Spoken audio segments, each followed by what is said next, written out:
የተከበራችሁ የዚህ ፕሮግራም ተከታታዮች እንደምን ሰነበታችሁ?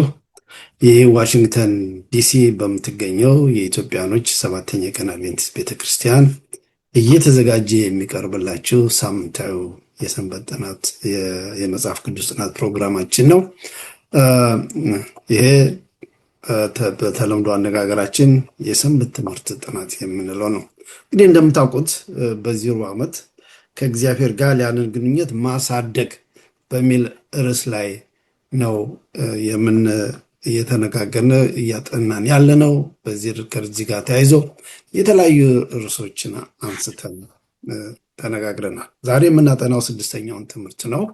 እንግዲህ ወደ ስድስተኛው ትምህርት ከመሄዳችን በፊት ይህን ፕሮግራም ከኔ ጋር በመሆን የሚያቀርብላችሁ ወንድማችን እግዚአብሔር ታምራት ነው። እኔ ደግሞ ወረታው ብርሃኑ ነኝ። አንዴው አዲስ ከመጣችሁ ነው እንጂ ብዙዎቻችሁ የዚህ ፕሮግራም ተከታታዮች እና እግዚአብሔር በዚህ ፕሮግራም ደጋግመን ስለምንገኝ ታውቁናላችሁ።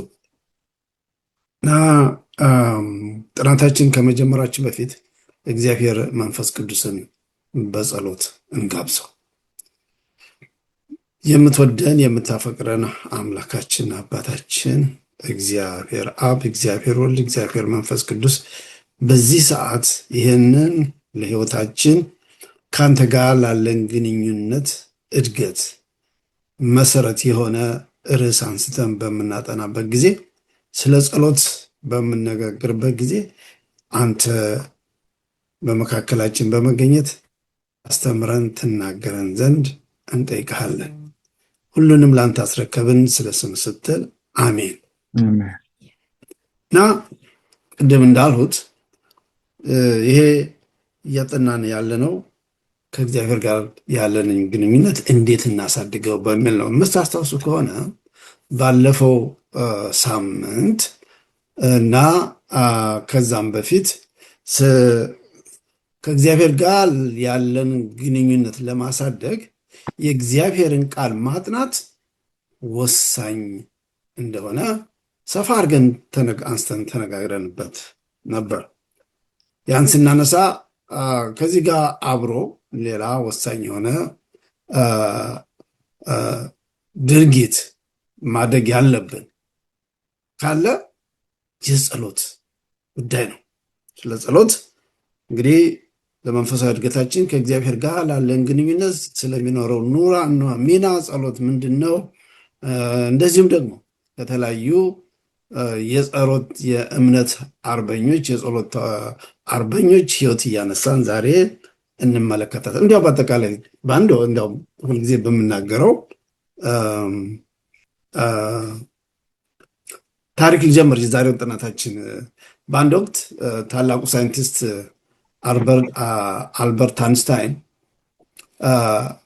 ከታወቀው ዩኒቨርሲቲ ፕሪንስተን በሚያስተምርበት ጊዜ ሌክቸር ሲሰጥ ሲያስተምር ቁጭ ብሎ ሲያዳምጠው የነበረ የፒኤችዲ የዶክትሬት ተማሪ በአልበርት አንስታይን የማስተማር ችሎታ በጣም ተመስጦ ሲጨርስ ጥያቄ አለው ሲል እኔ ጥያቄ አለኝ ብሎ እጁን አወጣ። ምንድነው ጥያቄ ብሎ ሲል ጠይቆ፣ እንዴ አንተ እንደምትናገረው ከሆነ ምንም ነገር የቀለም እንዲያው ለጥናት ለፒኤችዲ ስራ የቀረ ነገር ምን ጥናት ሊደረግበት የሚገባ ምን ነገር አለ ብሎ ሲጠይቀው አልበርት አንስታይን ምን አለ?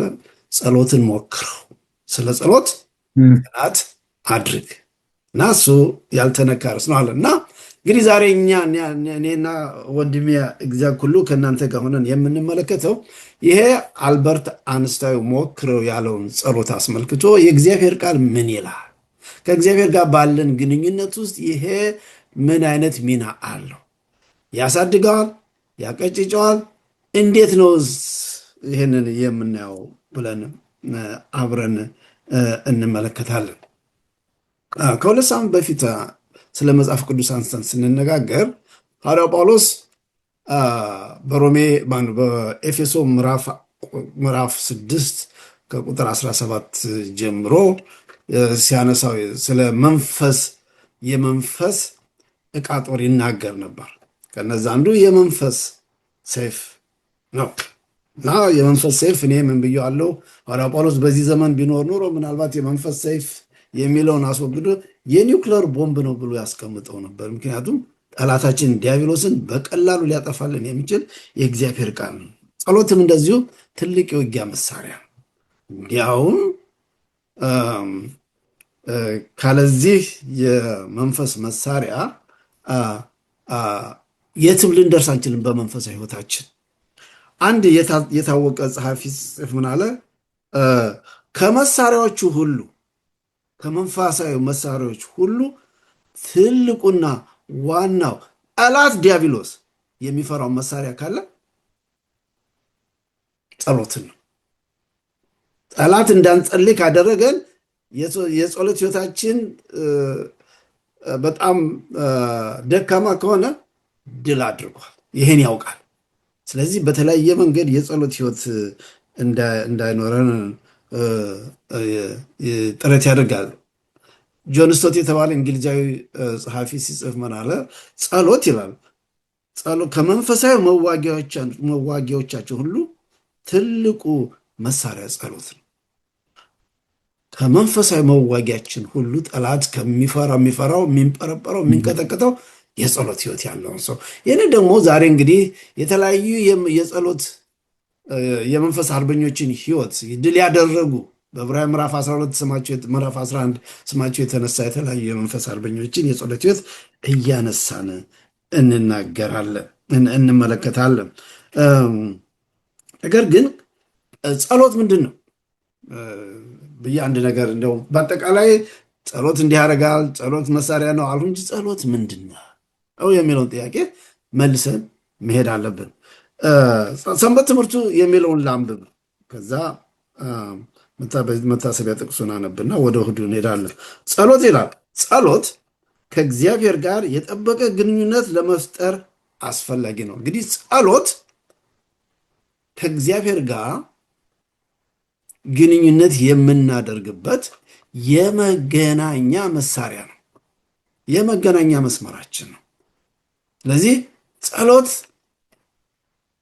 እንደዚህ አስፈላጊ ነገር ከሆነ ለመንፈሳዊ ሕይወታችን እድገት ጸሎትን በከፍተኛ ደረጃ ልንጠቀምበት እንችላለን። ጸሎት ከእግዚአብሔር ጋር የምንነጋገርበት ነው ካለ እንግዲህ በሰዎች መካከል ያለ ግንኙነት እንዲበለጽግ እንዲያድግ ከተፈለገ ያ ግንኙነት ዘወትር መቀጠል አለበት። እንዲሁ ዝም ብሎ በወር አንድ ጊዜ የሚደረግ ግንኙነት ከሆነ ያ ጓደኝነት፣ የአንድነት፣ የህብረት አይጸናም። ነገር ግን በየጊዜው ከተደረገ አንድነትና ህብረት ይሰራል፣ ይጠነክራል። እና እንግዲህ ይህንን ካሉ በኋላ መታሰቢያ ጥቅሱ የሚለውን እንመልከት። መታሰቢያ ጥቅሳችን ምን ይላል? እግዚአብሔር የልመናን ድምፅ ሰምቷልና ወደድሁት፣ ጆሮውን ወደ እኔ አዘንብሏልና በዘመኔ ሁሉ እጠራዋለሁ። ጸሎት አልበርት አንስታይን እንዳለው ሳይንሳዊ በሆነ መንገድ ልናጠናው የምንችለው ጉዳይ አይደለም። ይህ መንፈሳዊ ጉዳይ ነው። ነገር ግን የእነዚህን ዛሬ የምናቸውን ጸሎት ሕይወት የእያንዳንዳችን የጸሎት ሕይወት በምንመለከትበት ጊዜ በእርግጥም ጸሎት ብዙ ነገሮች እንደሚያደርግ መረዳትና መገንዘብ እንችላለን። ለዚህ ነው ባለመዝሙሩ ዳዊት ምን አለ? እግዚአብሔር የልመናን ድምፅ ሰምቷልና ወደድሁት። እንዴት ነው ይሄ የሚሆነው ለሚለው እንግዲህ እንዳሉት ምሳሌዎችን የእምነት አርበኞችን ሕይወት ከማየት የበለጠ ስለ ጸሎት ሊያስተምረን የሚችል ምንም ነገር አይኖርም። በመጽሐፍ ቅዱስ ውስጥ ብዙ የእምነት አርበኞች ከጸሎት ጋር በተያያዘ ጸሎትን ተጠቅመው በታላቁ ተጋድሎ ውስጥ በድል አድራጊነት የተወጡ የመንፈስ አርበኞችን እናገኛለን። ማርቲን ሉተር ምን አለ ይላሉ? በቀን 2 ጊዜ ካልጸለዩ፣ እንዲያው አንዳንዶቹ 3 ጊዜ ይላሉ፣ እንዲያው 2 ጊዜ የሚለውን ወሰዱ። በቀን 2 ጊዜ ካልጸለዩ ጠላት ተሳክቶለታል፣ የፈለጉትንም ማከናወን አልችልም አለ ይላሉ። እና ጸሎት ትልቅ መሳሪያ ነው እና ጸሎትን በሚገባ ተጠቅመው ጠላትን ድል ካደረጉት በአሸናፊነት ከተወጡት አንዱ የዛሬው ሰንበት ትምህርታችን የሚያነሳው የእሁዱ ትምህርት ዳንኤልን ነው። በእርግጥም ስለ ጸሎት ስንነጋገር ስለ ዳንኤል ሕይወት ሳንነጋገር ትምህርቱ ካልተነጋገርን ትምህርቱ የተሟላ ሊሆን አይችልም እና የዳንኤልን ሕይወት የጸሎት ሕይወት ትንሽ አብረን እንድንመለከት እፈልጋለሁ። ሰንበት ትምህርቱም ያነሳዋል። እንዲያውም ሰንበት ትምህርቱ እርሱ ምንድን ነው የሚለው? የእሁዱ ታማኙ ዳንኤል የጸሎት ተዋጊዎች ሲል የእሁዱ የስድስተኛው ትምህርት የእሁዱ ንዑስ ርዕስ ምን ይላል? ታማኙ ዳንኤል። ዳንኤል የሚታወቅበት ነገር ቢኖር ታማኝ እንደነበረ ነው። መጽሐፍ ቅዱሳችንን አብረን በማውጣት ዳንኤል ምዕራፍ 2 ቁጥር 21 እና 23ን እናነባለን። ምዕራፍ 2 ቁጥር 21 እና 22 እና 23 ከ20 እስከ 23 አብረን እናነብ። የዳንኤል የጸሎት ሕይወት የጀመረው በሕይወቱ መጨረሻ ወይም በሕይወቱ አጋማሽ ላይ አይደለም። ገና በልጅነቱና በወጣትነቱ ዳንኤል ከአምላኩ ጋር በጸሎት የሚገናኝ ሰው ነበረ እና ምዕራፍ 2 ከቁጥር 20 እስከ 20 ሄደን ስናነብ እንደዚህ የሚል እናገኛለን። ዳንኤልም የሰማይን አምላክ አመሰገነ። ለምንድን ነው ያመሰገኑ? እንመጣበታለን። ዳንኤልም ተናገረ እንዲህም አለ፣ ጥበብና ኃይል ለእርሱ ነውና የእግዚአብሔር ስም ከዘላለም እስከ ለዘላለም ይባረክ። ጊዜያትና ዘመናትን ይለውጣል፣ ነገስታትን ያፈልሳል፣ ነገስታትንም ያስነሳል። ጥበብን ለጥበባን እውቀትንም ለአስተዋዮች ይሰጣል። የጠለቀውንና የተሰወረውን ይገልጣል፣ በጨለማ ያለውን ያውቃል፣ ብርሃንም ከእርሱ ጋር ነው። ለምንድን ነው ዳንኤል እንዲህ አለበት? ዳንኤል ይህንን የምስጋና ጸሎት እንግዲህ የተለያዩ የጸሎት አይነቶች አሉ። የምስጋና ጸሎት አለ፣ የልመና ጸሎት አለ፣ ሌሎችም የተለያዩ ለሌሎች የመጸለይ ወይም ኢንተርሰሰሪ ፕሬየር አለ። የተለያዩ አይነት የጸሎት ሁኔታዎች አሉ። ዳንኤል ላይ የምስጋና ጸሎት ነው ለእግዚአብሔር የሚያቀርብ። ይሄ የሆነበት ምክንያት ምንድን ነው? ዳንኤል እና ጓደኞቹ በባቢሎን መንግስት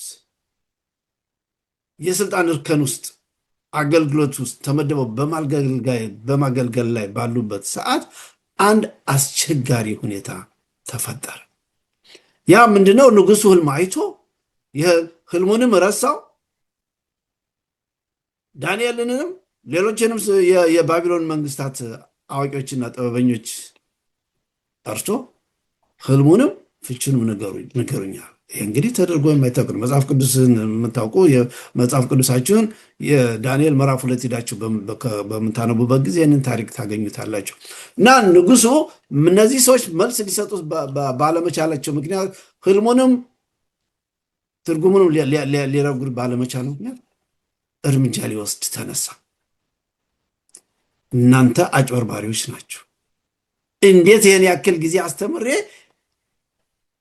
ባላችሁ ጥበብና ማስተዋል ያው በጥንቁልና መሆኑ ነው የኔን ህልምና ፍቹን ማግኘት አችልም ብሎ እርምጃ ሊወስድ ተነሳ።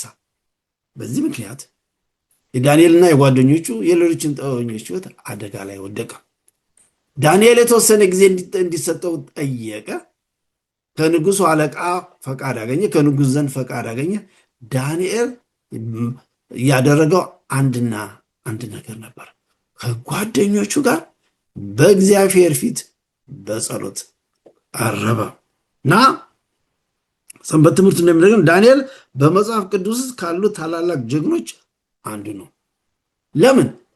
በእግዚአብሔር ፊት ችግርና መከራ ባጋጠመው ጊዜ በአምላኩ ፊት የቀረበ ሰው ነበር እና የዳንኤል መጽሐፍ በምናነብበት ጊዜ አንድ ጊዜ ብቻ አይደለም ዳንኤል በእግዚአብሔር ፊት በጸሎት የቀረበው፣ በተለያየ ጊዜ በእግዚአብሔር ፊት የዳንኤልን ህይወት በምናይበት ጊዜ በአጠቃላይ የጸሎት ህይወት ነበረ። ዳንኤል በአምላኩ ፊት የሚቀርበው በቀን 3 ጊዜ ነበር።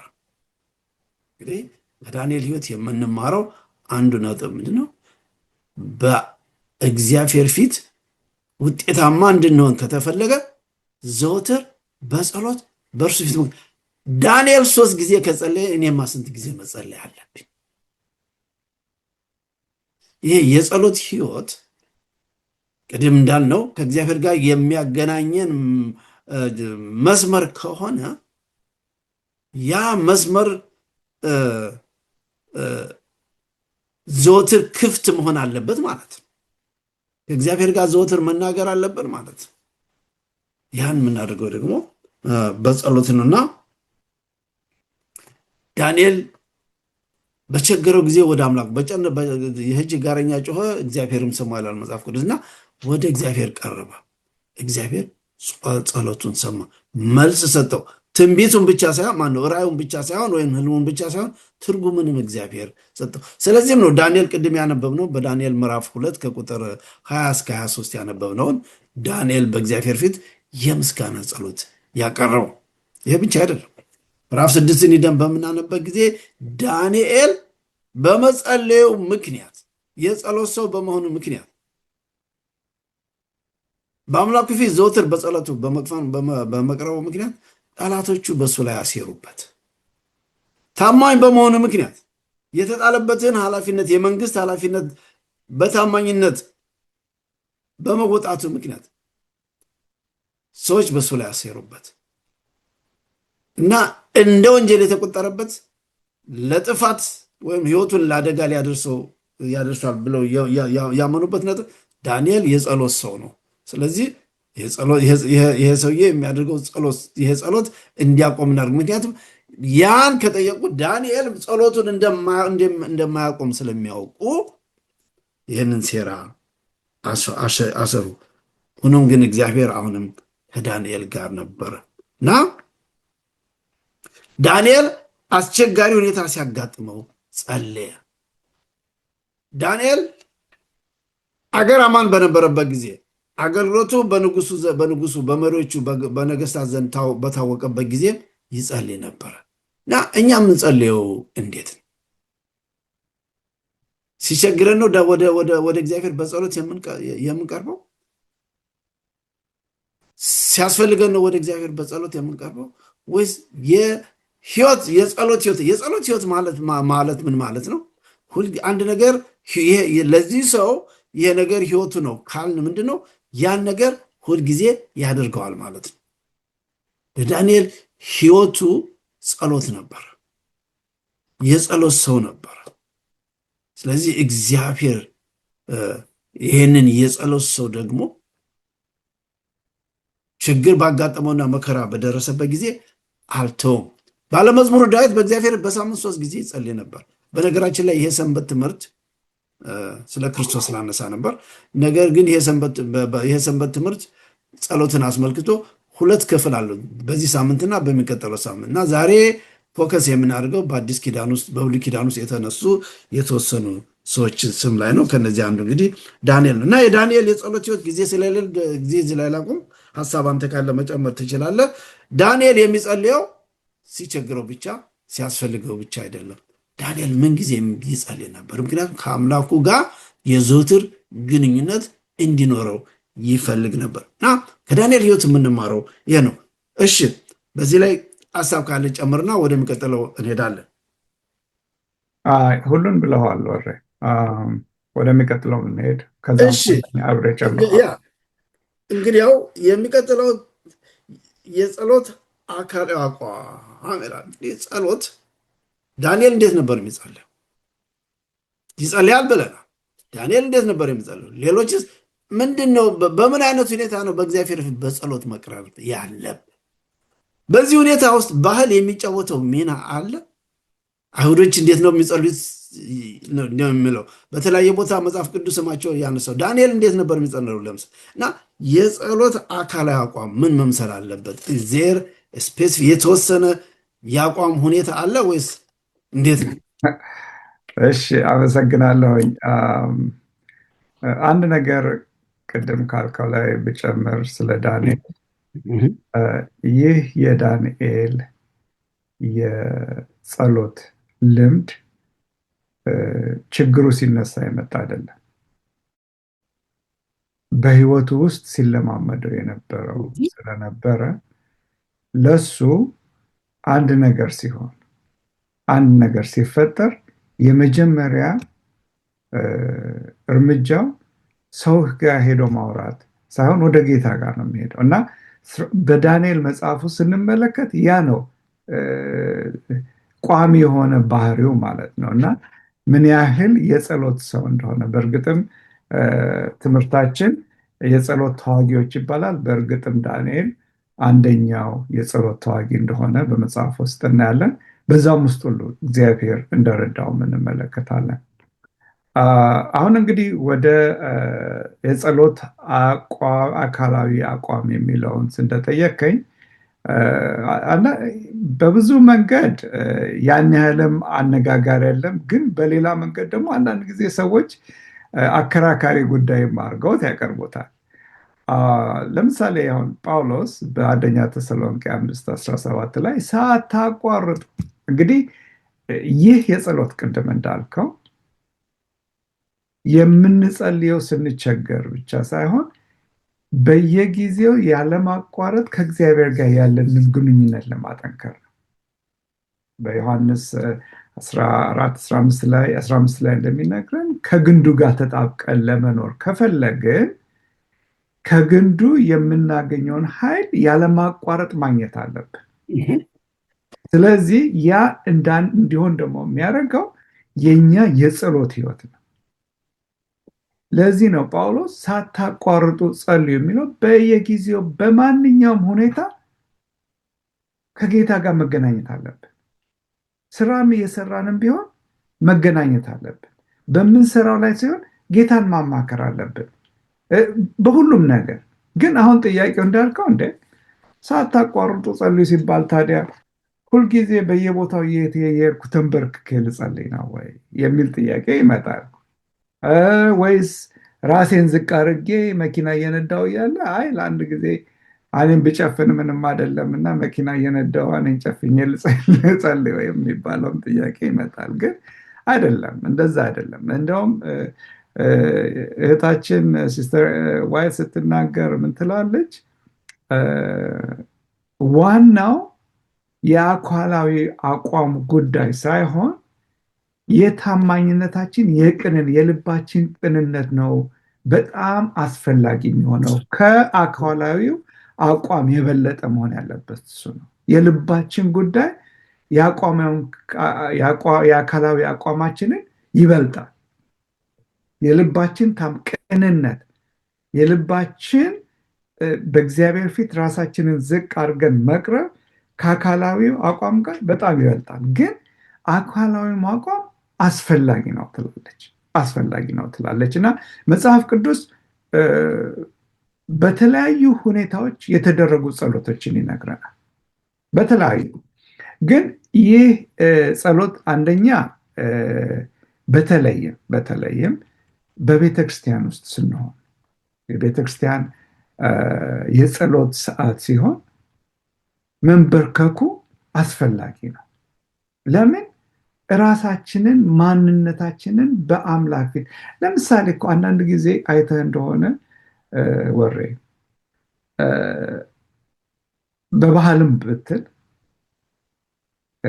በተለይ በእኛም ሀገር ቢሆን በኤዥያን በተለይ በጃፓንም ብትል ሰው ሰላም ሲሉ በጣም ራሳቸውን ዝቅ አድርገው ነው ሰላም የሚሉት። በእኛም ሀገር ብትሆን አሁን ይለወጥ አይለወጥ አላውቅም፣ አይሆፕ እንዳልተለወጠ፣ ግን ትልልቅ ሰዎች ሲመጡ መነሳት አለብን። ትዝ ይለኛል እኔ ትምህርት ቤት እያለሁ አስተማሪ ክፍል ውስጥ ሲገባ ሁላችንም እንቆማለን። ማን ነው የሚቀመጠው? መደብደብ ካልፈለግን በስተቀር። ያ ክብር ነው። ክብሩን እያሳይ ለሰውየው ያለውን ክብር እያሳየን ነው። በውስጥም ባይሆን በውጭ አካላችን ማለት ነው። አንዳንድ ጊዜ ንጉሶች ሲመጡ የሚንበረከኩ አሉ።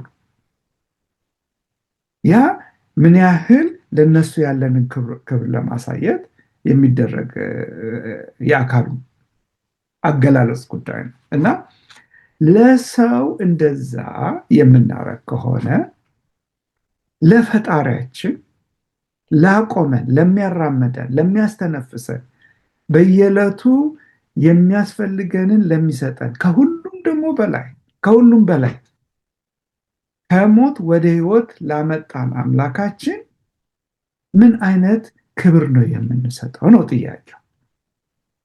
በግድ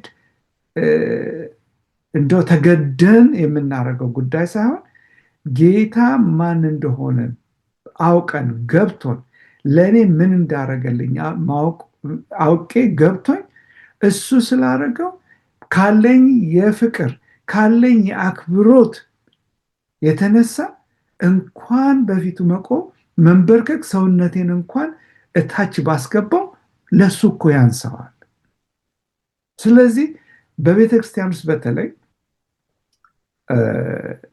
በዋና አገልግሎት ላይ ጸሎት ሲደረግ መንበርከኩ በጣም በጣም ይደገፋል። ራሳችንን በሱ ፊት ዝቅ ማድረግ እንዴ! መላእክቶች እኮ ፊታቸውን ሸፍነው እኮ ነው በሱ ፊት የሚቀርቡት። እና በቤተክርስቲያን ውስጥ ሲሆን መንበርከክ ዋና አስፈላጊ እንደሆነ፣ ሁለተኛ መንበርከክ የሚያስፈልገት ቦታ መቼ ነው? በግል ጸሎታችን ስናደርግ፣ በቤታችን በራችንን ዘግተን ስንጸልይ መንበርከካችን ትልቅ ትልቅ አክብሮት፣ ትልቅ ትልቅ የሚያስፈልግ ነገር ነው። ራሳችንን ዝቅ አድርገን፣ ራሳችንን አዋርደን፣ ራሳችንን በጌታችን ፊት ባዶ አድርገን የምንቀርብበት ያ መንበርከካችን የሚያሳየው ለሱ ያለንን ክብር፣ የሱ ያለንን አድናቆት፣ ለሱ ያለንን ስግደት የሚያሳይ ስለሆነ ያ መንበርከካችን በጣም አስፈላጊ ነው።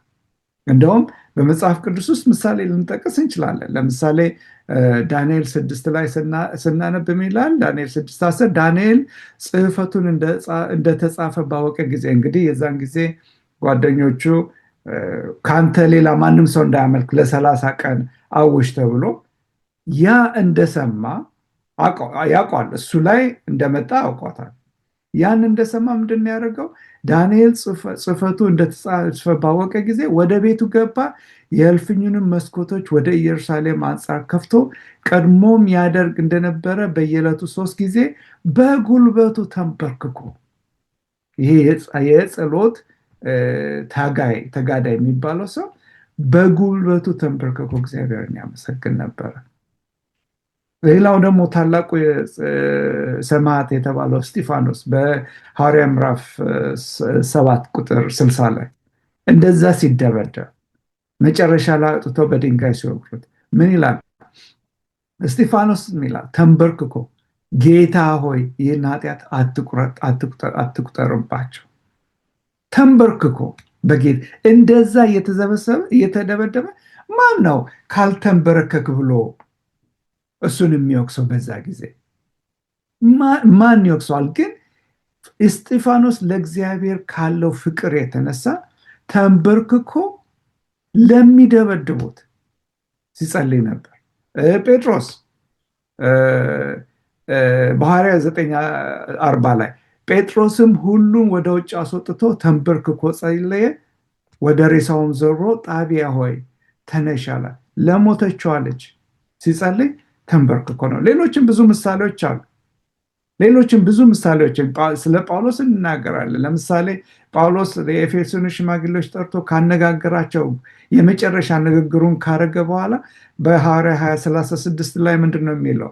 ጳውሎስ ከኤፌሶን ሽማግሌዎች ጋር ከተገናኘ በኋላ ይህን ብሎ ይላል ተንበርክኮ ከሁላቸውም ጋር ጸለየ። ሌላው ፊቱን በጉልበት ውስጥ ደግሞ ደብቆ የጸለየው ማን ነው? ኤልያስ በቀርሜሎስ ተራራ ላይ በአንደኛ ነገሥት 18 ላይ ስናነብ በቃ ነቢያቶችን ከገደለ በኋላ ጌታ አሁን ዝናብ ማምጣት አለበት ብሎ በፊቱን በጉልበቱ መካከል አድርጎ የጸለየም ኤልያስ አለ እና ያ የመንበርከክ ጸሎት በጣም በጣም የሚበረታታ መሆን ያለ በተለይም በግል ጸሎታችን ሲሆን እና በህብረተሰብ ጸሎት ስንጸልይ መደረግ ያለበት ነው። ሌላው ቆሞ መጸለይ ይቻላል። እግዚአብሔር መጽሐፍ ቅዱስ ይነግረናል። ለምሳሌ የአሞን እና የአሞን ልጆች ይሁዳን ሊወሩ ሲመጡ ኢዮሳፋጥ በጣም ደነገጠ፣ ፈራ እና ወደ እግዚአብሔር መጸለይ ጀመረ። ቁጥር 18 ላይ መጽሐፍ ዜና ካልዕ 20 ቁጥር 5 ላይ ኢዮሳፋጥም በይሁዳና በኢየሩሳሌም ጉባኤ መካከል በእግዚአብሔር ቤት ውስጥ በአዲሱ አደባባይ ፊት ቆመ ይላል ለመጸለይ። ቁጥር 13 የይሁዳ ሰዎች ሁሉ ከህፃናቶቻቸው፣ ከሚስቶቻቸው፣ ከልጆቻቸው ጋር በእግዚአብሔር ፊት ቆመው ነበር ለመጸለይ፣ ለመለመን። መጨረሻ ላይ እግዚአብሔርን ከነገሩት በኋላ ይሄ ሁሉ ሊመጣብን ነው ብለው ከጮሁ በኋላ እግዚአብሔር መለሰላቸው። ቁጥር 17 ላይ ምን ይላል? እናንተ በዚህ ሰልፍ የምትዋጉ አይደላችሁም። ይሁዳና ኢየሩሳሌም ሆይ ተሰለፉ፣ ዝም ብላችሁ ቁሙ፣ የሚሆነውን የእግዚአብሔር መድኃኒት እዩ፣ እግዚአብሔር ከእናንተ ጋር ነውና አትፍሩ፣ አትደንግጡ፣ ነገም ውጡባቸው ብሎ እግዚአብሔር በተናገራቸው ጊዜ ቁጥር 18 ላይ ይላል ኢዮሳፋጥም በምድር ላይ ተደፋ ማለት እኮ ራሱን ባዶ አድርጎ በእግዚአብሔር ፊት አስቀመጠ ማለት ነው። የእስራኤል አምላክ እግዚአብሔር በእጅግ ታላቅ ድምፅ ያመሰግኑ ዘንድ ቆሙ ይላል ቁጥር 19 ሌዋውያንና የቀናን ልጆች የቀሬ ልጆች። እና ማርቆስ ላይ ስንመለከትም አንድ ምሳሌ ልስጥና ጥቅስ ላንብብና በዚህ ላይ ስለዚህ ያቆማለሁ። ለጸሎት በቆማችሁ ጊዜ ይላል በሰማይ ያለውን አባታችሁን ደግሞ ኃጢአታችሁን ይቅር እንድላችሁ በማንም ላይ አንዳች ቢኖርባችሁ ይቅር በሉት ብሎ ሲናገር ክርስቶስ እንሰማለን። እና መጽሐፍ ቅዱስ ቆመንም እግዚአብሔርን የምንለምንበት የምንጸልበት ሁኔታዎች እንዳሉ ይናገራል። እንዴ ተኝተንስ መጸለይ እንችላለን? አልጋ ላይ ሆነ መጽሐፍ ቅዱስ ይናገራል። መጽሐፍ ቅዱስ እንደውም ሁለት ጥቅስ ልጥቀስላቸው። አንደኛው መዝሙር 63 ቁጥር 6 ላይ ምን ይላል? በመኝታዬም አስብሃለሁ ይላል፣ በማለዳም እናገርሃለሁ ብሎ ዳዊት ሲናገር ይችላል። በመኝታዬም አስብሃለሁ። መተኛት ማለት ጸሎት አቆምን ማለት አይደለም። አንደኛ ነገሥት 1 ቁጥር 47 ላይ የንጉሥ ባሪያዎች ገብተው እግዚአብሔር የሰሎሞን ስም ከስምህ ዙፋን ከዙፋንም የበለጠ ያድርግ ብለው ጌታችንን ንጉሱን ዳዊት ባረኩ። ንጉሱም በአልጋው ላይ ሆኖ ሰገደ። አንዳንድ ጊዜ ደግሞ በአልጋ ላይ ሆነው ታመው መንበርከክ የማይችሉም አሉ፣ መቆም የማይችሉ አሉ። በተለያየ ምክንያት እግዚአብሔር የሚፈልገው ዋንደኛው ነገር የልባችንን ንጽህና፣ የልባችንን እውነተኛነት፣ በእንግሊዝኛው ሲንሲር መሆናችንን እግዚአብሔር እንዳለን እንደተመቸን እንደምንችል አድርገን በእግዚአብሔር ፊት ከቀረብን እግዚአብሔር ጸሎታችንን ይሰማል። የግድ አደባባይ ፊት ተንበርክከ ጸልይ አይደለም የሚለው። የግድ መሆን የማይገባበት ሁኔታ ላይ አይናችሁን ጨፍናቸው አይደለም። እግዚአብሔር ጸሎታችንን ከልባችን ይሰማል። ወክ እያደረግን እየነዳን አይናችን ከፍተን መጸለይ እንችላለን። አውቶቡስ ውስጥ ቁጭ ብለን መጸለይ እንችላለን። የትም ሆነን ቦታ መጸለይ እንችላለን። ግን ብቻችንን ስንሆን፣ በጉባኤ ስንሆን ተንበርክከን ብንጸልይ፣ አንድ ላይ በጉባኤ ተነስተን እግዚአብሔርን ብናመልከው፣ በአልጋችን ስንተኛ እግዚአብሔርን ቃሉን ማሰብ፣ ከሱ ጋር መነጋገር። ለዚህ ነው ሳታቋርጡ ጸልዩ የሚለው። እንደዚህ አይነት ከእግዚአብሔር ጋር ያለውን ግንኙነት ስለሆነ በእውነቱ የጸሎት አካላዊ አቋም አንድ የተወሰነ የለም። በሁሉም በሚመችን መጸለይ እንችላለን። ግን የሚበረታቱ የጸሎት የአካል አቋሞች እንዳሉ ሰንበት ትምህርታችን በዚህ ያስተምረናል እላለሁኝ። አመሰግናለሁ። በጣም አመሰግናለሁ። እግዚአብሔር ሁሉ እንደው እግዚአብሔር የእግዚአብሔር መስዋዕት የተሰበረ ልብ ነው። ያ እኛ የምንፈልገው የልባችንን ሁኔታ ነው እንጂ በምን አይነት ሁኔታ እንዳለን ብዙም የሚያሳስብ አይመስልም። ነገር ግን እኛ ለሱ ካለን ክብር የተነሳ ለነገሥታት ንጉሥ ራሳችን ዝቅ አድርገን በግንባር በጉልበታችን መሄድ ቀርቶ ሌላም ብናደርግ ያንሰዋል። እንዲያውም ሐዋርያው ጳውሎስ ለኤፌሶን በጻፈው መልእክቱ በምዕራፍ 3 ቁጥር 1 ስለዚህ አሕዛብ ስለሆናችሁ ስለ እናንተ የክርስቶስ ኢየሱስ እስር የሆኑ እኔ ጳውሎስ ለእግዚአብሔር እንበረከካለሁ ይላል። ለእግዚአብሔር እንበረከካለሁ የሚለው በኦሪጂናሉ ይላሉ። እንግዲህ ግሪክም የተጻፈው በግሪክ ቋንቋ ስለሆነ ግሪክን ስለማድረግ አይ ካን ቴል ዩ ምን ይላሉ የሚለው መሬት ላይ በደረቴ ተዘርግቼ ተኝቻለሁ። እስር ቤት ውስጥ ነው ያለው። ወለሉ እግዚአብሔር ይወቀው። እዛ ላይ ጳውሎስ ከጭንቀቱ የተነሳ ለኤፌሶን ሰዎች ካለው ለሌሎችም ክርስቲያኖች ካለው ጭንቀት የተነሳ በእግዚአብሔር ፊት ምን አድርገላል? ተዘረጋ፣ ወደቀ። የዛማ በጣም ነገሩ ሲያሳስባቸው ሰዎች በተለይ በአይሁድ ባህል ውስጥ የዚህ አይነት ወንድም ጊዜ ሁሉ አንስቶታል። የሚጸልዩበት ዘዴ ማለት እና ዋናው ነገር ግንኙነታችን ከእግዚአብሔር ጋር የጠበቀ እንዲሆን በጸሎት የጠነከረ የጸሎት ህይወት ይኖረን ነው እንጂ ዋናው ታላቁ ምሳሌያችን ግን ክርስቶስ ራሱ 22 ላይ ስንመለከት በዛ በጭንቀቱ ጊዜ በዛ በመጨረሻው ሰዓቱ ጊዜ ተንበርክኮ ነበር፣ ለአባቱ ሲጸልይ ነበር እና ይሄ የመንበርከክ የአካላዊ አገላለጽ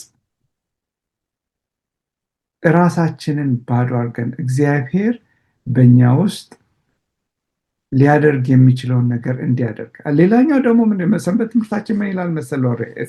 ይቅርታ ሳልጠቅሰው በጣም እኔ እስካሁን ያላሰብኩበት ነገር ነው። ምን ይላል? ስንጸልይ ይላል ጸሎት ከእግዚአብሔር ጋር ያለን ግንኙነት ይዘን የምንቆይበት የሚረዳን ብቻ ሳይሆን ይላል የማን እንደሆነ ለዲያብሎስ የሚናገር ነው ይላል። ጠዋት ለመጸለይ ስንንበረከክ ዛሬ እግዚአብሔርን እንደመረጥን ለጨለማ ኃይሎች አካላዊ መግለጫ ነው። ስንንበረከክ ጎራችንን የምንይዝበት ምልክት ነው ለሰይጣን እና ይሄ ትልቅ አይነት ምልክት እንደሆነ ለእኛ ብቻ ሳይሆን ለእግዚአብሔር ብቻ ሳይሆን ሰይጣንም ከማጎራ እንደሆነን ለማመሰለፍ እንደምንፈልግ ፈቃዳችንን ለማመስጠት እንደምንፈልግ የሚያሳይ ነው ብሎ ትምህርታችን ይናገራል። አመሰግናለሁ። ሶሪ። በጣም ጥሩ። እግዚአብሔር ይባርክ ወንድም። እግዚአብሔር ሁሉ እንግዲህ ሌላ ደግሞ ወደ መቀጠለው ወደ ሐሙስ ወደ ማክሰኞ ትምህርት እንሄድና ከብሉይ ኪዳን ሌላ የእምነት የጸሎት አርበኛ ወይም የጸሎት ዋሪየር ተዋጊ ጸሎት ህይወቱን የለወጠው ጸሎት ህይወቱን ያሳደገው ጸሎት እንዲያውም ሞትን እንዳይቀምስ ያደረገው የሄኖክን ታሪክ አንስተን እንነጋገር። እንደገና መጽሐፍ ቅዱሳችንን ዘጸአት ምዕራፍ 5 ቁጥር 22 እስከ 24 ያለውን ሄደን እንድናይ እፈልጋለሁ። ምዕራፍ 5 ከ22 ሶሪ ታውጥቻለሁ ነበር ሌላ ቦታ ነው ያለው። ስለዚህ አብረን እናውጣ። ምዕራፍ 5 ቁጥር 22 እና ማነው 22 23 እና 24 ዘፍጥረት ምዕራፍ 5 እንደዚህ ይላል።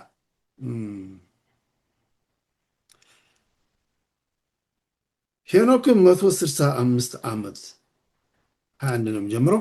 ሄኖክም 165 ዓመት ኖረ፣ ማቱሳላንም ወለደ። ሄኖክም አካሄዱን ከእግዚአብሔር ጋር አደረገ። ማቱሳላንም ከወለደ በኋላ የኖረው 200 ዓመት ሆነ፣ ወንዶችንም ሴቶችንም ወለደ። ሄኖክም የኖረበት ዘመን ሁሉ 365 ዓመት ሆነ። ሄኖክም አካሄዱን ከእግዚአብሔር ጋር ስላደረገ አልተገኘም፣ እግዚአብሔር ምን አድርጎታልና ወስዶታል እና ሰንበት ትምህርቱ እንግዲህ ስለዚህ የእምነት አርበኛ ስለዚህ የጦር የእምነት ማነው የጸሎት ሰው የተለያዩ ነጥቦችን ያነሳል። እንግዲህ ሞትን ሳይቀምሱ ወደ ሰማይ የሄዱ ሁለት ሰዎች ብቻ ናቸው። አስፋር መንበር እንግዲህ ከረሳው ትጨምሩልኛላችሁ። አንደኛው ሄኖክ ነው፣ ሌላው ኤልያስ ነው። ኤልያስ ነው። እነዚህ ሁለቱ ናቸው እና ሄኖክ በዚህ ምድር በነበረበት ጊዜ ከእግዚአብሔር ጋር የጠበቀ ግንኙነት ስለነበረው እግዚአብሔር ሞትን ሳይቀምስ ወደ እርሱ እንዲሄድ አደረገው። አሁን እንዳየ ነው ሄኖክ ምን አደረጋለ? አካሄዱን ከእግዚአብሔር ጋር ምን አደረገ? አስተካከለ፣ አደረገ። ከሌላ ከማንም ጋር አይደለም፣ ከእግዚአብሔር ጋር በየጊዜው እንዲያውም የት ነው ትንቢት መንፈስ ላይ ነው አይደለም? ሄኖክ ከእግዚአብሔር ጋር መራመድ ጀምሮ ሲራመድ መጨረሻ መንግስት ሰማይ ደረሰና በዚያው ቀረ። ህይወቱ የዛን ያክል ከጌታ ጋር የቀረበ ግንኙነት ያለው ሰው እንደሆነ ስለሚያሳይ ነው። እና የትንቢት መንፈስ ስለ ሄኖክ ሲናገር ምን ይላል? የሄኖክ ከምድር መወሰዱ በግልጽ ይታይ ነበር። ምክንያቱም ምድርን በወቅቱ የነበሩትን ሰዎች ስለ ኃጢአታቸው ምን ይላቸው ነበር? በህይወቱ ያሳያቸው ነበር። ህይወታቸው ምን ይመስል እንደነበረ የእሱን በማየት ራሳቸውን ህይወት ሲመለከቱ የተለየ ሰው ስለነበረ የሄኖክ መሄድ ወዲያውኑ ነበር ኖቲስ የተደረገው እና ሲቀዝም በየቀኑ ያለማሰላሰሉን ያለማቋረጥ የሰው ልጆችን የሚያስጠነቅቀው ድምፁን ሰዎች መናፈቅ ጀመሩ። ከሄደ በኋላ አይሰሙትም ነበር። ከሄደ በኋላ ግን ሄኖክን ምን አደረጉት ይላል? ወደዱት፣ ሚስ አደረጉት እና በጣም ዩኒክ የሆነ ሰው ነበር ነው ሄኖክ። ምንም በተለይም ደግሞ ሄኖክ ህይወቱ የተለወጠው ይላሉ ልጅ ከወለደ በኋላ የልጁን ህይወት በሚመለከትበት ጊዜ በጣም ህይወቱ ተቀየረ። ከአምላኩ ጋር ያለውን ግንኙነት አጠበቀ። አሁን እንዳነበብ ነው ክርስቲያኒቲ ቱዴይ የሚባል መጽሔት አለ። በዚህ በአሜሪካን ሀገር የሚታተም ኤቫንጀሊካኖች ወይም ወንጌላውያኖች የሚያሳትሙት መጽሔት ነው። ይህ መጽሔት ከሄኖክ ህይወት የምንማራቸው 6 ነጥቦች ብሎ ያነሳል። ከሄኖክ ህይወት የምንማራቸው 6 ነጥቦች አሉ ብሎ ያነሳል። እንግዲህ ከሄኖክ የጸሎት ህይወት እንባል። ምክንያቱም የሄኖክን ህይወት ከጸሎት ለይተን ልናየው አንችልም። በዚያን ጊዜ መጽሐፍ አልተጻፈም። ስለዚህ እግዚአብሔር ከሰዎች ጋር በቀጥታ ግንኙነት ነበረው እና ሄኖክ ከአምላኩ ጋር የቀጥታ ግንኙነት ስላለው ይሄ ግንኙነት የጠበቀና የሰመረ እንዲሆን ሄኖክ የሚያደርገው አንድ ነገር ብቻ ነበር፣ ጸሎት። እግዚአብሔር ደግሞ ጸሎትን የሚሰማ አምላክ ነው። የጠነከረ የጸሎት ህይወት ያላቸው ሰዎች አንዳቸው መንፈሳዊ ህይወታቸው ድክመት ተገኝቶበት አይታወቅም እና 6 ዋና ትምህርቶችን ይላል የክርስቲያኒቲ ቱዴይ የሚባለው መጽሔት። ምን ይላል? አንደኛው ቅድም በምዕራፍ 5 ከ21 እስከ 24 እንዳነበብ ነው ከእግዚአብሔር ጋር መራመድ። ጸሎት የሚያደርግልን ቅድም አንተ ያነበበው እኮ ነው፣ እኔ ነኝ አንተ ያነበበው። ጸሎት ራሳችንን ማንነታችንን ለእግዚአብሔር ለጠላት ለዲያብሎስ የማን እንደሆነ የምናውጅበት ነው። ግንኙነታችን ከአንተ ጋር አይደለም። ግንኙነታችን ከማን ጋር ነው? ከነገስታት ንጉስ፣ ከፍጥረታት ፈጣሪ ከጌታ ከእግዚአብሔር ጋር ነው ብለን እያወጅን ነው ማለት ነው። እና ከእግዚአብሔር ጋር መራመድን እንማራለን። ያ መራመድ ደግሞ ቅድም እንዳሉት ሄኖክ ያደረገው በጸሎት ነው። በሌላ በምን መንገድ ሊራመድ አይችልም። ከእግዚአብሔር ጋር መራመድ። ሌላው ሄኖክ ዕብራውያን ምዕራፍ 11 እንደምናነበው ከእምነት አርበኞች አንዱ ነበረ። ጸሎት በእግዚአብሔር ጋር እምነት እንዲኖረን ያደርጋል። የምንጸልየው እኮ በእግዚአብሔር ስላመነ ነው አይደለም። እግዚአብሔር ጥያቄያችን ይመልሳል። ዳንኤል ሲጸልይ እኮ እግዚአብሔር ጸሎቴን ይመልሳል ብሎ አምኖ ነው አይደለም እንዴ? በእምነት ነው በእግዚአብሔር ፊት እና ጸሎት ያን እድል ያ ልምምድ እንዲኖረን ያደርገናል። የእምነት ሌላው ሄኖክ ሞትን አልቀመሰም።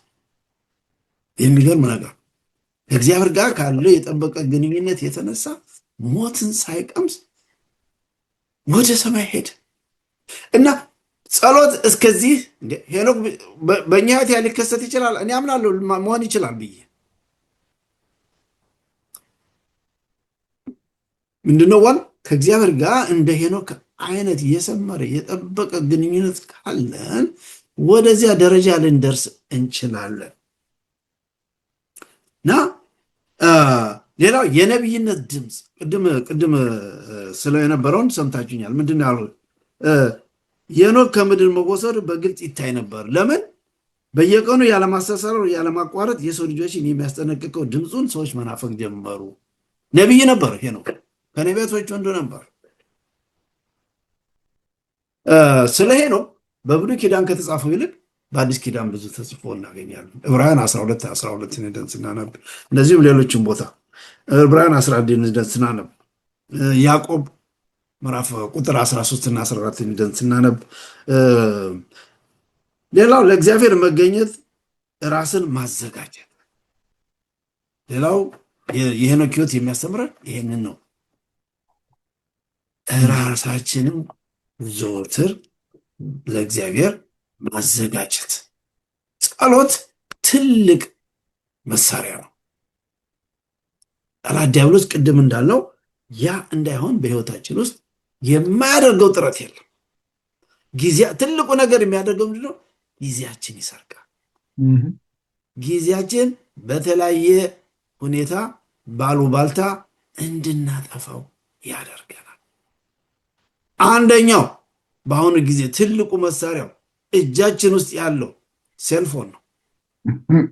በየሳምንቱ የኔ ሴልፎን ስንት ጊዜ ከሴልፎን ጋር እንዳጠፋው ሪፖርት ይልክልኛል። ስንት ሰዓት እንዳጠፋው እንደሚነገረኝ አልነገራችሁም። ኤምባረሲንግ እና ቴሌቪዥን፣ ሌሎችም ማህበራዊ ይሄንን ከእግዚአብሔር ጋር ያለንን ግንኙነት የሰንበት ትምህርቱ እንደሚለው ያለንን ግንኙነት ለማሳደግ ዋነኛ መሳሪያ ለሆነው ለጸሎት ብዙ ጊዜ እንዳይኖረን ያደርጋል። ሄኖክ እንደዛ ነበር። ከምንም በላይ ትኩረት ሰጥቶ ጊዜ ሰውቶ የሚመግበው ነገር ጊዜውን የሚያጠፋበት ሁኔታ ቢኖር ምንድነው? ጸሎት ነበር። ያ ደግሞ ቅድም እንዳነሳሁት ወደ ምን ተሻገረ? ሳይሞት ወደ እግዚአብሔር ዘንድ ወደ ሰማይ እንዲሄድ ተደረገ እና ይህንና እነዚህ ብዙ ነጥቦች አሉ ሰንበት ትምህርቱ የሚያነሳቸው። አንድ ላንብብና ከዛ ልጨርስ። በንቃት በሚሰራበት ህይወት ውስጥ ሄኖክ ከእግዚአብሔር ጋር ያለውን ህብረት በጽናት ጠበቀ። ድካሙ በጨመረ ቁጥር ጸሎቱ የበለጠ ቀጣይነት ያለውና የጸና ሆነ። በመጨረሻ ሄኖክ ከእግዚአብሔር ጋር አካሄዱን በማሳመሩ ምክንያት አልተገኘም እና እነዚህ ናቸው እንግዲህ ላነሳቸው የፈለኩት ነጥቦች። ወንድም እግዚአብሔር ሁሉ ከዚህ ላይ የምትጨምረው ካለ በሄኖክ ላይ ሀሳብን ጨምርልና ወደ ሮቡ እንሄዳለን። ምክንያቱም ወደ ማክሰኞ እንሄዳለን፣ ወደ ሮቡ እንሄዳለን። የሮቡ ደግሞ ሌላ የእምነት አርበኛ ስም ያነሳል። አመሰግናለሁ። በእውነትም ይሄ ትምህርት በተለይ ባለፈው ሳምንት የተነጋገርነው ስለ ጊዜ እና ስለ ቦታ ምን ያህል ጊዜ ነው መስጠት ያለብን በእግዚአብሔር ቃል ላይ የሚለው ይሄ በእውነቱ ታላቁ ሰይጣን የሚዋጋን የመዋጊያ ሜዳ ነው። ምንም ጥርጣሬ የለው። ሰይጣን ቤተክርስቲያን ብንሄድ ግድ አይሰጠውም። ሰንበት ጠበቅን አልጠበቅን፣ ደግ አደረግን አላደረግን፣ ጥሩ አደረግን አላደረግን፣ ዘመርን ምናምን ለሰይጣን ያ የሚያስፈሩ ጉዳዮች አይደሉም። የእሱ ትልቁ ፍራቻ እኛ ጊዜ ወስደን ከእግዚአብሔር ጋር ጊዜ ለማሳለፍ ስንወስን የዛን ጊዜ ነው የእሱ ኃይል የሚለቀቀው እኛን ዲስትራክት ለማድረግ እና በህይወታችን እኔ እናንተም ሞክሩት፣ ተመልካቾቻችን እንዲሞክሩት እጠይቃለሁ። እስቲ መጽሐፍ ቅዱስ ላንብብ ብላችሁ አስባችሁ ቁጭ በሉ።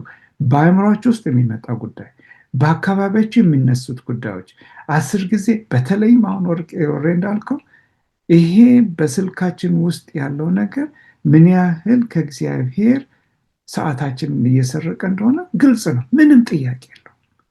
ችግሩ ግን እያወቅነውም በቸልተኝነት እየተራመደ እሱ ነው ትልቁ ችግር እና ለሰይጣን ደግሞ እሱ ነው ትልቁ ድሉ ማለት ነው።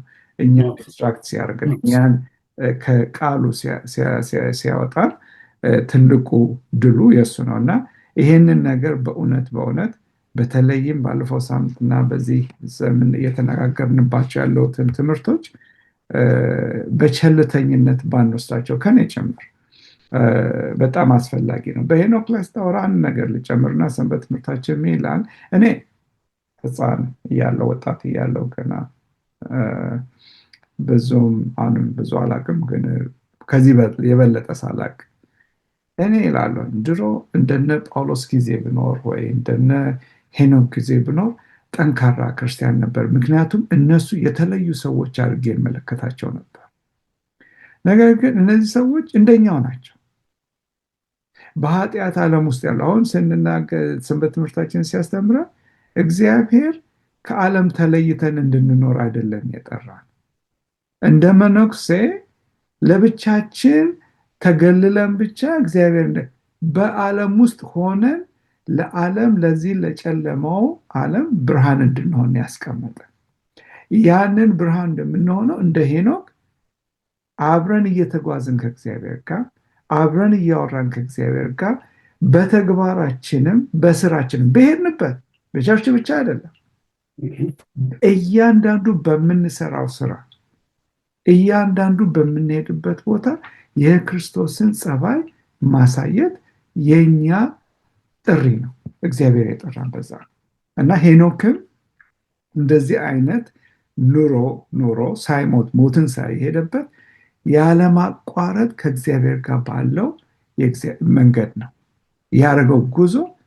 ለሌሎቹ እንኳን ላሉት አካባቢዎች እንኳን ትልቅ ምሳሌ የሆነ ነቢይ እንደሆነ ነው የምናየው እና ያ ምን ያህል አስፈላጊ እንደሆነ ያ ምን ያህል ይህ በግል የምናደርገው ጸሎታችን ጊዜ ወስደን የምናነበው ቃል እኛ ሳናቀው ቀስ በቀስ የጌታን ባህሪ እያንጸባረቅን ግን ጀምረን ማቆም ሳይሆን በቋሚነት ወይም በእንግሊዝኛ ኮንሲስተንትሊ መደረግ የሚገባው እንደሆነ ነው ካለፈው ሳምንትና በዚህ ትምህርት የተማርነው። ወደ የሚቀጥለው ስንሄድ እንግዲህ ኦፍኮርስ ወደ ታወቀው ሁላችንም ወደ እናውቀው ወደ ሙሴ ይወርደናል እና ሙሴን እንደውም ሰንበት ትምህርቱ ምን ይለዋል? በአማርኛው ሲናገር ሙሴ መንፈሳዊ የሆነ መሪ ይላል። እንግሊዝኛው ጋድሊ ነው፣ ጋድሊ ሊደር ነው የሚለው። እግዚአብሔርን የሚፈራ መሆን ነው እንግዲህ መሪ መሆን ነው። ሙሴ ምንድን ነው እንደዚህ ልዩ ያደረገው? ታሪኩን እናውቃለን። ከየት እንደተወለደ፣ የት እንዳደገ፣ በምን ውስጥ እንዳለፈ ነው። ከዛ በኋላ እግዚአብሔር ለ40 ዓመት በበረሃ ውስጥ እንዴት እንዳስተማረው፣ ከዛ ተመልሶ ያደገበትን ቤት ሄዶ ህዝቤን ልቀቁ ብሎ ያስወጣ መሪ። ከዛ በኋላ የእስራኤልን ህዝቦች ይዞ በምድረ በዳ የመራ ታላቅ መሪ ነበር። እንደውም መጽሐፍ ቅዱስ እግዚአብሔር ስለ ሙሴም እንደሚለው እንደሱ ያለ ማን ትሑት የለም ነው እኮ። እና ሙሴን ምንድን ነው እንደዚህ ታላቅ መሪ ያደረገው ሲባል የእግዚአብሔርን ማንነት የሚያንጸባርቅ ግለሰብ ነበር። አንደኛ ብትለው ትህትናው፣ ሐቀኝነቱ፣ ለህዝቡ ያለው ፍቅር፣ ከዛ ላይ ደግሞ የአገልጋይ ህይወቱ፣ የትዕግስቱ፣ ስለ ሌሎች ሰዎች ስለማማለዱ፣ ያንን ሁሉ ስናይ ራሱን የሚቆጣጠር ሰው፣ ያ ሁሉ ሲጮህበት እንኳን ያ ሁሉ ሰው ተጮህና በትንሽ እንኳን ቤተክርስቲያን ውስጥ የምንኖር ሰዎች እንዴት ነው የአንድ የሁለት የሶስት የአራት ሰው ጩኸት ራሳችንን ሊያሳጣን የሚችለው? ሙሴ ግን ያን ሁሉ ህዝብ ሄዶ በቆራጠኝነት ህዝቡን ሲመራ እናያለን። እና በዚህም በትምህርታችን ላይ እንደውም ሲጠቅስ የነበረው ትልቁ ነገር ከእግዚአብሔር ጋር ለመነጋገር ተራራ በወጣ ጊዜ ህዝቡ ጠብቀው ጠፋባቸው። እና በግብፅ የለመዱት እንግዲህ እስራኤል ሰዎች የግብፅን አምልኮ ይለማመዱት ያውቁት ስለነበረ አይ ሙሴ ስለሄደ የገባበትም ስለማናውቅ ተመልሶም ላይመጣ ስለሚችል አንተ ምስል ስራለን ብለው አሮንን ጠየቁት። እኔ ቀላል ነው ካለፈ በኋላ ሰዎችን እንደዚህ አደረጉ ብሎ መናገር ቀላል ነው። በተለያየ መንገድ እኛም ዛሬ ይሄንን ልናደርገው እንችላለን። በተለየ መንገድ ምንም እንኳን ስዕልም ባናስቆምም በተለያየ መንገድ እንደዚህ አይነት ነገር ልንል እንችላለን። ግን በዛን ጊዜ አሮንን ስራለን አምላካችን አምጡ ከልጆቻችሁ ከሴት ልጆቻችሁ ከወንድ ልጆቻችሁ ያሉትን ከሴት ወርቁን አውልቁና አምጡልኝ አላቸው። አሮን ከሙሴ ጋር የነበረ የእግዚአብሔርን ተአምር ያየ ቀይ ባህር ሲከፈት ያዩ ሰዎች ስንት የእግዚአብሔርን ማዳን በእጅ ያዩ ሰዎች እንደገና ተመልሰው ወደ ጣዖት ሲወድቁ የሚታየውን ነገር ጨብጠው የማይታየውን ተዉት። እምነት ደግሞ የማይታይ ነገር ነው እንጂ የሚታይ የሚጨበጥ ነገር አይደለም። በዛ አይደለም እንትናችን ትምክህታችን በሚዳበስና በሚጨበጥ አምላክ ሳይሆን በማናየው ግን በህይወታችን ሕያው ወደ ሆነው ወደ አምላካችን በሱ ወደሱ መጠጋት ስንችል አይ እኛ የሚታይ የሚዳበስ የሚነካ ጣዖት ነው የምንፈልገው፣ እሱን ስራለን እና ሰራላቸው። እግዚአብሔር ምን አለው? እንደውም ሲናገር እግዚአብሔር እኮ ለሙሴ ሲናገር ምንድን ነው ያለው? ያንተ ህዝቦች ሰዎች እኮ ነው ያለው ለሙሴ ሲናገር። የኔም አላላቸው ያንተ ነው ያላቸው። ይኸው ጣዖት ሰርተው ታች እያመለኩ ነው። እግዚአብሔር ምን ያህል ቢያዝን ነው የራሱ የሆኑት ህዝቦች እንኳን ሙሴን ያንተ ህዝብ ብሎ የጠራው።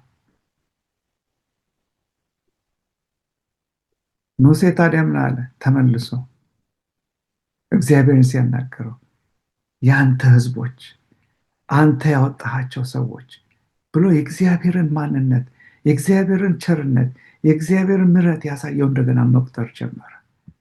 ስለነሱ ሲጸልይ ማለት ነው። እውነተኛ መሪ፣ እውነተኛ መንጋ ጠባቂ ከሆነ የዛን መንጋ አጠፉ እነዚህስ በቁኝ ብሎ የሚሸሽ እረኛ አይደለም። እውነተኛ መንጋ የሆነ እውነተኛ መንጋ ጠባቂ የሆነ እውነተኛ እረኛ የሆነ እነዚህ መንጎች እንኳን ቢያጠፉብኝ ስለነሱ እኔ ቆሜ እጸልያለሁ፣ ስለነሱ እማለዳለሁ የሚል ያን እውነተኛ መሪ። እንደውም እኮ መጨረሻ ላይ ምንድን ነው ያለው? እኔን አውጣኝ እኮ ነው ያለው። እነሱን ከምታጠፋ እኔን ውሰደኝ እኮ ነው ያለው። እና እንደውም መጽሐፍ ቅዱሴ ላይ ጽፌዋለሁ። በዮሐንስ 17 ላይ ነው ያለው። ምን ይላል? ዮሐንስ 17 ላይ ለአንብበው ጥቅሱንና ዘጸአት 33 ላይ ሀሳቤ ስለመጣ ነው። ዮሐንስ 15:13 ላይ ዮሐንስ 15:13 ላይ ምን ይላል? ዮሐንስ 13:15 ላይ ምን ይላል? 15:13 ጆን ዮሐንስ 13:15 ምን ይላል? እኔ ለእናንተ እንዳደረግኩ እናንተ ደግሞ ታደርጉ ዘንድ ምሳሌ ሰጥቻችኋለሁ።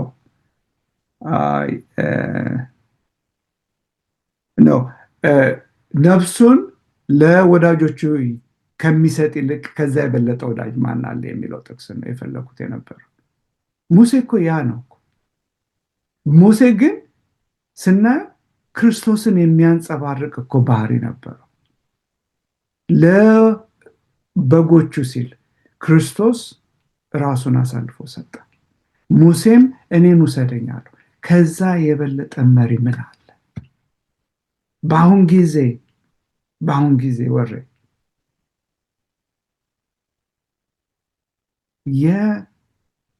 የቤተክርስቲያን እረኞች ነን የሚሉ ያ አይነት ፍቅር አላቸው ለበጎቻቸው። ያ አይነት ቅንነት፣ ያ አይነት እነሱ ካልሆኑ እኔን አውጣኝ የሚል ቅንነት አለን ወይ?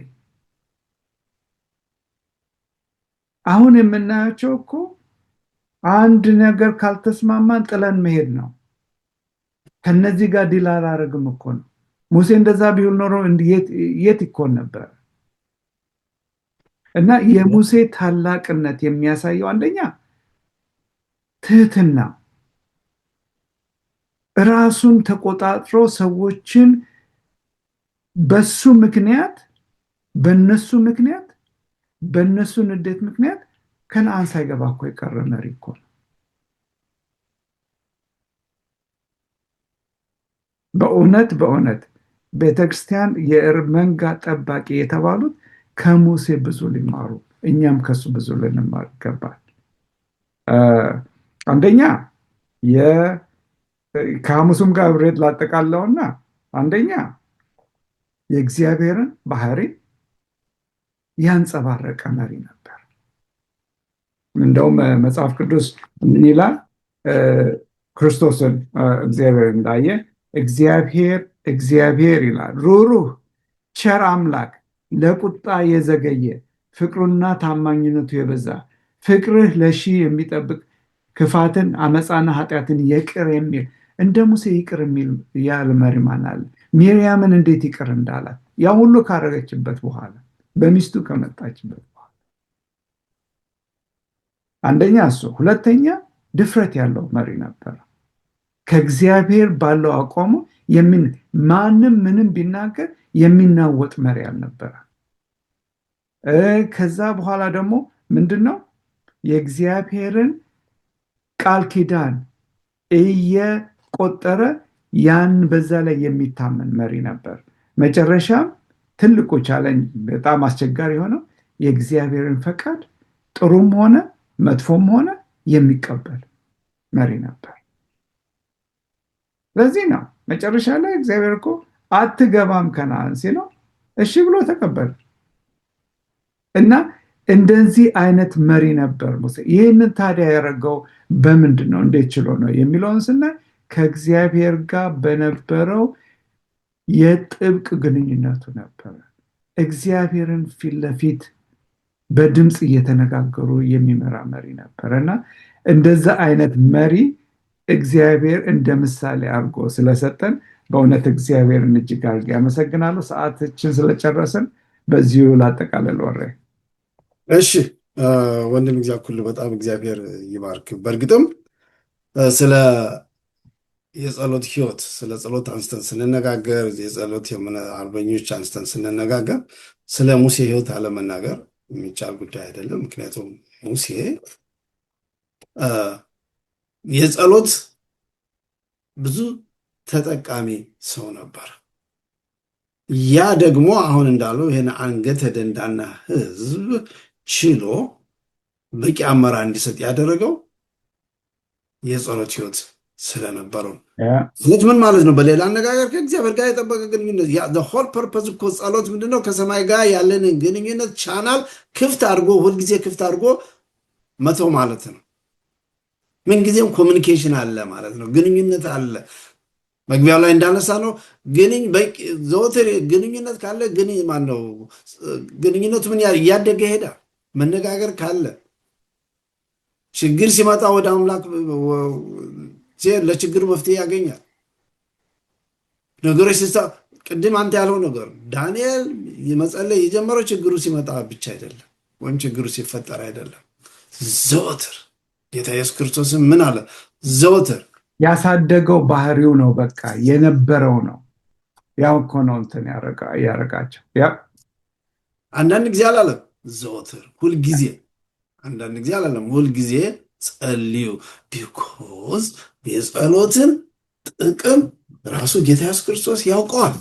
ስለዚህ እኛም የጸሎት ህይወት እንዲኖረን ይፈልጋል። የዚህ ሰንበት ትምህርት አዘጋጆች የፈለጉት እንግዲህ የእነዚህን የጸሎት ተዋጊዎች ህይወት ወስደን ከሙሴ፣ ከዳንኤል፣ ከሄኖክ ተምረን ያን በህይወታችን ተግባራዊ እንድናደርግ ነው። ቅድም እንዳልኩት እኔ የማምንበት ሳይሞቱ ወደ ሰማይ መሄድ ለሄኖክ የተሰጠ ብቻ አይደለም፣ ለሁላችንም ክፍት ነው። የማተሮፍ የጠበቀ ግንኙነት መኖርና ኃጢአትን መጥላት ነው። ያ ግንኙነት ወደ እግዚአብሔር እየቀረብን ስንመጣ እኮ እግዚአብሔር ኃጢአትን እንደሚጠላ እኛም ኃጢአትን እንጠላለን።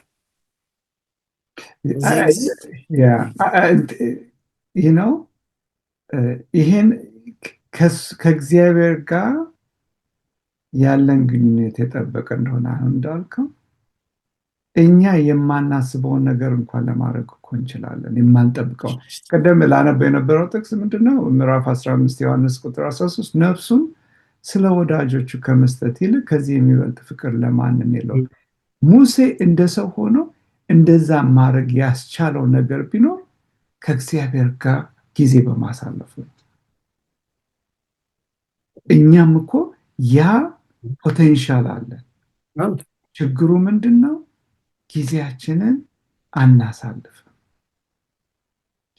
በቂ ጊዜ ሰጥተን እግዚአብሔርን ቃል አንመረምርም የሚለው ነው። ሶሪ ብዙ ማውራት የፕሮግራማችን ተከታታዮች ፕሮግራማችን ስጨርስ ማጠቃለያ የሚለውን ሀሳብ ላንብብ። በመጽሐፍ ከሰንበት ትምህርቱ በመጽሐፍ ቅዱስ ውስጥ አሁን ያነሳነውን በአጠቃላይ ጨምቆ የሚያቀርብ ሀሳብ ስለሆነ በመጽሐፍ ቅዱስ ውስጥ ስላሉ የጸሎት አርበኞች ስናነብ እኛ በዚያ ደረጃ ወደ እግዚአብሔር የቀረበና የተሰጠ ልምምድ ሊኖረን አይችልም ብሎ ማሰብ ሊቀለን ይችላል። ነገር ግን እንችላለን። ልክ እንደ ዳንኤል ተቃውሞ ቢኖርብንም በየቀኑ በመንበርከክ ታማኝና ጽኑ መሆን እንችላለን። እንደ ሄኖክ እርሱን አንድ ስራ እንድንሰራ የጠራንንም ስራ ከመስራታችን በፊት እርሱን በማማከር ከእግዚአብሔር ጋር እየተነጋገር ከእርሱ ጋር መራመድ እንችላለን። እንደ ሙሴ ከሁሉ ቻዩ ጥላ ብቻ ለመጠለል ስንመርጥ ለቤተሰቦቻችንና በዙሪያችን ላሉት በመጸለይ በመማለድ በተጽዕኖ ክበባችን ውስጥ ያሉትን መምራት እንችላለን ይላል እና ይሄ የእግዚአብሔር ቃል የጻፈው ለምንድን ነው? ለትምህርት ለተግሳጽ ይላል ሐዋርያው ጳውሎስ ለጢሞቴዎስ በጻፈው መልእክቱ። ስለዚህ ከነዚህ የእምነት አርበኞች ህይወት በመማር እኛም የጠነከረና የበረታ የጸሎት ህይወት እንዲኖረን እግዚአብሔር ይርዳን። የዚህ ፕሮግራም ተከታታዮች ጥናታችንን በዚህ እናጠናቀቃለን። ከኛ ጋር ቆይታችሁ መልካም እንደነበረ እና ተስፋ እናደርጋለን። መንፈስ ቅዱስ በእኛ ውስጥ ተናግሯቸዋል፣ አስተምሯቸዋል ብለን እናምናለን። እንግዲህ በሚቀጥለው ተመሳሳይ ፕሮግራም እስክንገናኝ ድረስ የእግዚአብሔር መንፈስ ቅዱስና የእግዚአብሔር ህብረትና አንድነት ከእናንተ ጋር ይሁን። ጥናታችን በጸሎት እንዝጋ። የመዝጊያውን ጸሎት የሚያደርግልን ወንድማችን እግዚአብሔር ሁሉ ነው።